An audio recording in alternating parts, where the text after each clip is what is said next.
अस्सलाम वालेकुम एवरीवन, कैसे हैं सब। उम्मीद करती हूँ आप सब बिल्कुल ठीक ठाक होंगे। मैं भी अल्हम्दुलिल्लाह बिल्कुल ठीक हूँ। आई एम श्योर आप सब ने जो है वो चेक रिपब्लिक प्राग का जो मेरा फर्स्ट डे का व्लॉग था वो आप सब ने देख लिया होगा। यहाँ से डे 2 स्टार्ट हो रहा है। बर्तन तो इतने ज़्यादा नहीं थे, लेकिन आप लोगों को डे 1 के व्लॉग को देख के आइडिया हो ही गया होगा कि हम इतना ज़्यादा थक चुके हुए थे। तो मैंने जितने भी बर्तन थे वो मैंने जो है ना डिश वॉशर में लगा दिए थे रात में, और अब जो सुबह के टाइम जब मैं उठी तो मैंने आके जो है ना सबसे पहले डिश वॉशर को खाली किया और ब्रेकफास्ट बनाने की तैयारी स्टार्ट कर ली।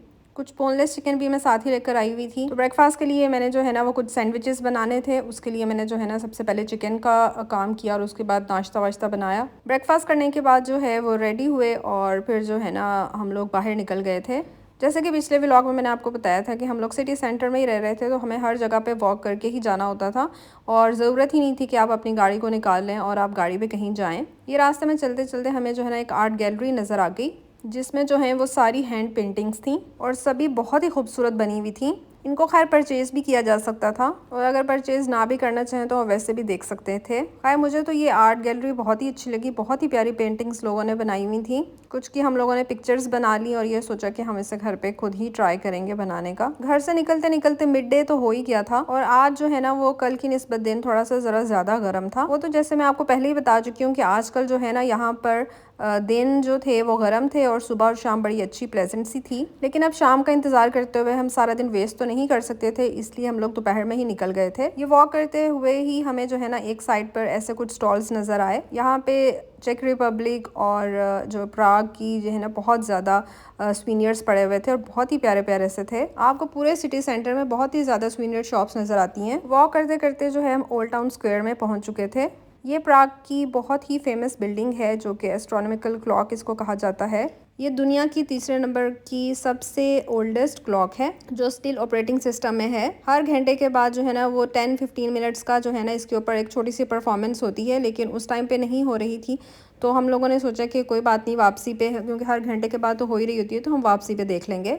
ये प्राग का सारा ओल्ड टाउन है। यहाँ पे अगर आप लोग गौर करें तो यहाँ पे जो है ना एक न्यूली मैरिड कपल का फोटोशूट हो रहा था। नो डाउट उन्होंने बड़ी अच्छी जगह सेलेक्ट की थी अपने फोटोशूट के लिए। आज सुबह बाहर निकलने से पहले मैंने ऑलरेडी सारा प्लान कर लिया था कि हमें किन किन जगहों पर जाना है। आज हमारा एक प्लान ये भी था कि हम लोगों ने चॉकलेट म्यूजियम जाना था। चूंकि वीकडेज थे इसलिए ऑब्वियसली उतना रश नहीं था। वीकेंड्स पे तो फिर बहुत ही ज्यादा रश होता है, इसलिए प्री बुकिंग कराने की हमें जरूरत नहीं पड़ी। हम लोग जैसे ही गए हैं तो हम लोगों को आराम से टिकट्स मिल गए और हम लोग जो है वो अंदर चले गए थे। वैसे बहुत ही क्यूट और प्यारा सा लगा मुझे ये चॉकलेट म्यूजियम। बहुत बड़ा नहीं था, लेकिन बच्चों के लिए अच्छा था देखना, और हमारे लिए भी।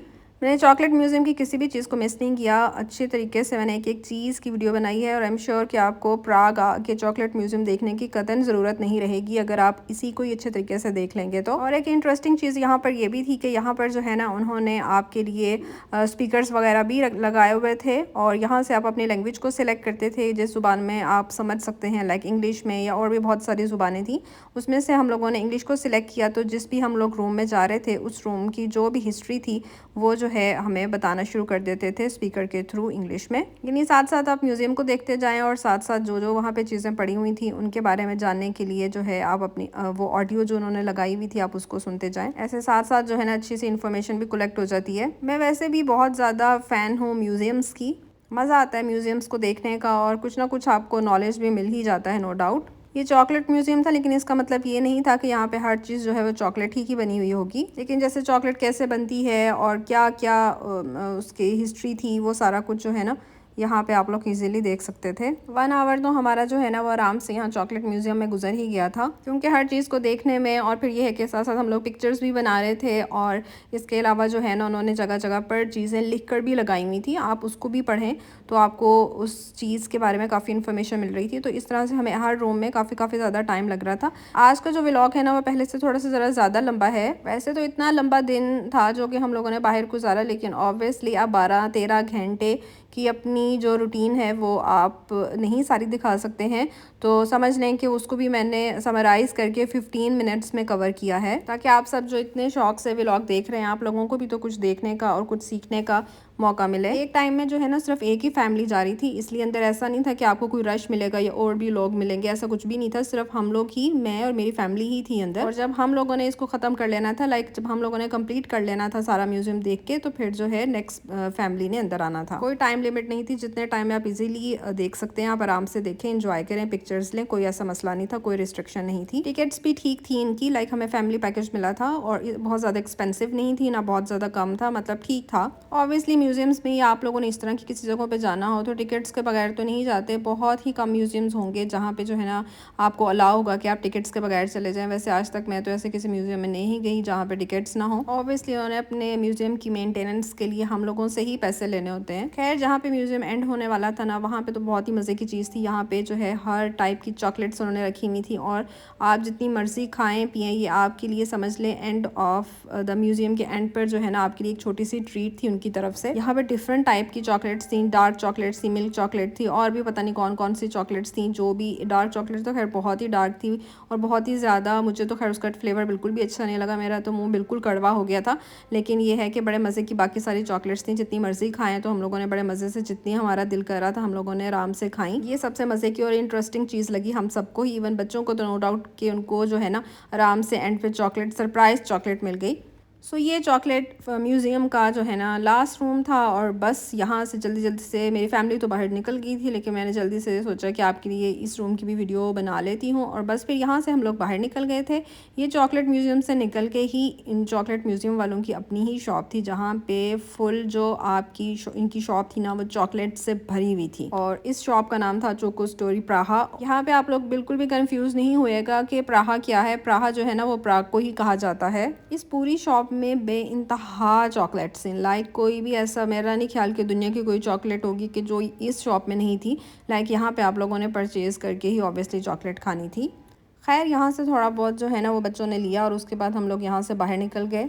यहाँ से बाहर निकले और थोड़ी सी वॉक की तो यहाँ पे जो है ना ये एक टावर था। इसको वैसे जो है ना इन लोगों ने कहा हुआ था पाउडर टावर, इस तरह से इसका कुछ नाम था। बस तो फिर हम लोग कुछ टाइम वॉक करते रहे, वॉक वॉक वॉक वॉक तो हम लोगों ने बेइंतहा वॉक की है। आई थिंक जितने भी यहाँ पे हम लोगों ने प्राग में दिन गुजारे, हमारी मेरी तो खैर अच्छे खासे कैलोरीज जो है ना वो रिलीज हो गई होंगी क्योंकि हम लोगों ने वॉक ही बहुत ज़्यादा की है। ये था कि जब पाँव थक जाते थे फिर कोई ना कोई जगह ढूंढ के हम लोग बैठ जाते थे क्योंकि हर जगह पे कहीं ना कहीं बेंचेस और इस तरह की चीज़ें तो होती हैं। नेक्स्ट जो है ना कुछ मिनट की वॉक के बाद हम लोगों का जो नेक्स्ट टारगेट था, यानी कि जो हमने नेक्स्ट जगह पर जाना था, वो था म्यूजियम ऑफ इल्यूजन। आप लोग भी सोच रहे होंगे कि क्या म्यूजियम, लेकिन म्यूजियम्स तो मैंने आपको पहले ही बताया कि मुझे बहुत ज़्यादा पसंद है और बच्चों को भी मैं आहिस्ता आहिस्ता ऑब्वियसली जब आप लेकर जाएंगे तो उनका भी इंटरेस्ट डेवलप होगा। नो डाउट ये इतना अच्छा म्यूजियम था। ये सारा जितना भी यहाँ पे आपको स्ट्रक्चर बना हुआ नजर आ रहा है ये सारा शूज से बना हुआ था। अच्छा, तो ये म्यूजियम ऑफ इल्यूजन जो था ये ओल्ड टाउन के करीब ही था, बल्कि ओल्ड टाउन में ही था। ऑलरेडी जो है हमने इसकी टाइमिंग्स वगैरह चेक कर ली थी कि कितने बजे खुलता है और कितने बजे बंद होता है। ऑलमोस्ट ये एवरीडे ही ओपन था। टिकट्स के लिए भी ऑप्शन थी, आप ऑनलाइन भी बाय कर सकते थे और अगर आप चाहें तो वहाँ जाके भी कर सकते थे। तो हमें कंफर्म भी नहीं था कि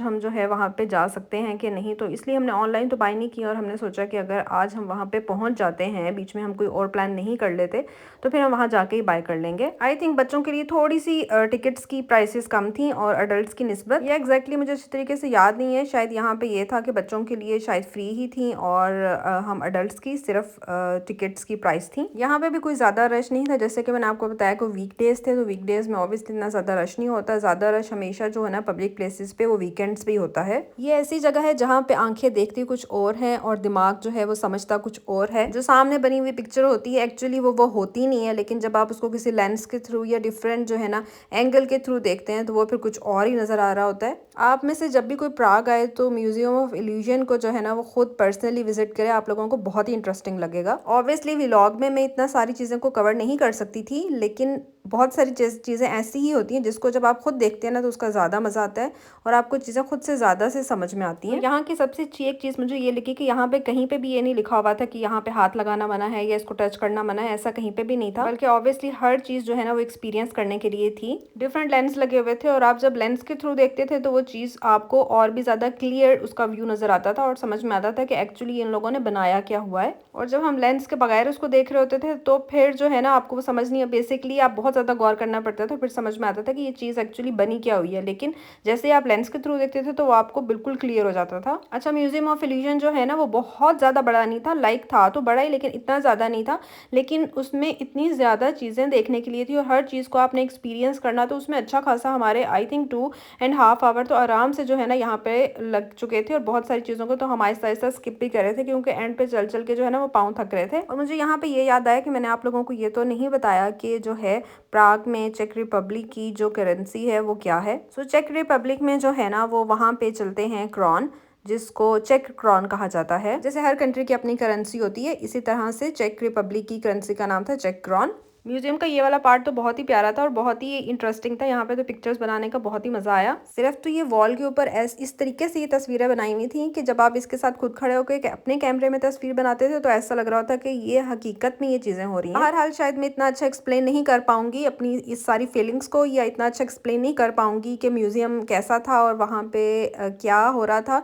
बेहतर तो यही होगा कि आप लोग जब भी प्राग आए तो ये म्यूजियम को जरूर विजिट करिएगा। अच्छा, करेंसी बताने के बाद मुझे ये बताना जहन में नहीं रहा, लेकिन मुझे आइडिया है कि बहुत सारे लोगों के माइंड में ये क्वेश्चन भी आएगा कि वहाँ पे जो है ना और करेंसीज चल सकती हैं। ऑब्वियसली बहुत सारी जगहों पर जो है ना वो कार्ड्स ही यूज़ किए जाते थे, तो आप जो है ना वहाँ पे यूरो या जो भी आपकी और करेंसी है वो भी यूज़ कर सकते हैं। लेकिन बहुत सारी जगह ऐसी भी होती हैं जहाँ पर जो है ना वो लोग कैश ही लेते हैं, और जहाँ पे कैश लेते हैं वहाँ पे मोस्टली जो है ना आपको फिर चेक क्रॉन यानी कि आपको अपनी करेंसी को थोड़ा सा कन्वर्ट करा के वही उनको देना पड़ता है। लेकिन बहुत सारी जगह ऐसी थी जहाँ पे उन लोगों ने करेंसी में ये भी ऑप्शन रखा हुआ था कि आप यूरो दें और वो आपको रिटर्न सम टाइम चेक क्रॉन वापस कर देते थे। लाइक ये ऐसा था कि आप दोनों करेंसीज वहाँ पे चल जाती थी, लेकिन बेसिकली ऑफिशियली जो उनकी करेंसी है वो चेक क्रॉन ही है। वॉइस ओवर करते हुए बहुत सारी बातें याद आ जाती हैं, तो मुझे साथ में ये भी याद आया कि अभी तक मैंने आप लोगों को ये भी नहीं बताया कि चेक रिपब्लिक की जो लैंग्वेज है वो कौन सी है। तो चेक रिपब्लिक में जो लैंग्वेज बोली जाती है उसको चेक कहा जाता है। लेकिन हमें यहाँ पर आकर कोई भी मुश्किल का सामना नहीं करना पड़ा, क्योंकि बहुत सारे लोग जो थे वो इंग्लिश को बहुत इजीली समझ भी रहे थे और बोल भी रहे थे। और जहाँ पे किसी को समझ नहीं आए तो फिर गूगल ट्रांसलेटर तो बेस्ट है ना, फिर तो आपको किसी की जरूरत नहीं है कि कोई आपको बोले और आपको समझ नहीं आ रही है। मैंने सोचा कि जो बात जब मुझे याद आती तो मुझे फौरन बता देनी चाहिए, क्योंकि सम टाइम ये करती हूँ कि अच्छा मैं थोड़े टाइम बाद बताऊंगी, या मैं ये सोचती हूँ कि अच्छा मैं जो है ना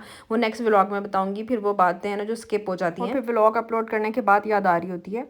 अच्छा, म्यूजियम से निकलने के बाद हम लोगों ने कुछ टाइम वॉक की, और वॉक करने के बाद हम लोगों को एक जगह मिली जहाँ पे हम लोग आराम से जो है ना वो कुछ टाइम के लिए बैठ गए। अभी आप लोगों ने देखा होगा कि पिछले क्लिप में जो है ना वो बाटा नजर आया होगा। बाटा की जो शॉप है नॉर्मली पाकिस्तान में तो हर सिटी में ही है, तो यहाँ पे भी जो है ना वो बाटा शॉप थी और काफ़ी अच्छे इनके शूज़ थे। मैंने विजिट किया लेकिन एक्सपेंसिव भी थे। फिर उसी एरिया में वॉक करते करते जो है ना वो मुझे सेफोरा नजर आया। वियना में तो सेफोरा है ही नहीं, इसलिए प्राग में सेफोरा देख के मुझे बहुत ही ज़्यादा खुशी हुई और मैंने सोचा कि एक दफ़ा अंदर जाके देखना चाहिए। अब जो है ना हमें भूख जो लगना स्टार्ट हो गई थी, क्योंकि आई थिंक सुबह का ब्रेकफास्ट किया हुआ था। मुझे नहीं याद कि हम लोगों ने दोपहर में कुछ खाया भी था या नहीं। तो इसी एरिया में हम लोगों को जो है ना एक हलाल रेस्टोरेंट मिल गया था, बिल्कुल जहाँ पे हम लोग बेंच पे बैठे हुए थे उसके बिल्कुल ही करीब था। तो रेस्टोरेंट की तरफ जाते जाते ना हमें रास्ते में एक स्टोर नजर आया। वो बहुत ही क्यूट सा स्टोर था। बेसिकली एक टॉय स्टोर था और काफ़ी बड़ा टॉय स्टोर था ये। ऐसे इसके अंदर ही एक छोटी सी लाइब्रेरी सी भी बनी हुई थी। यहाँ पे हम लोगों ने जो है ना वो कुछ पिक्चर्स वगैरह बनाई बच्चों की।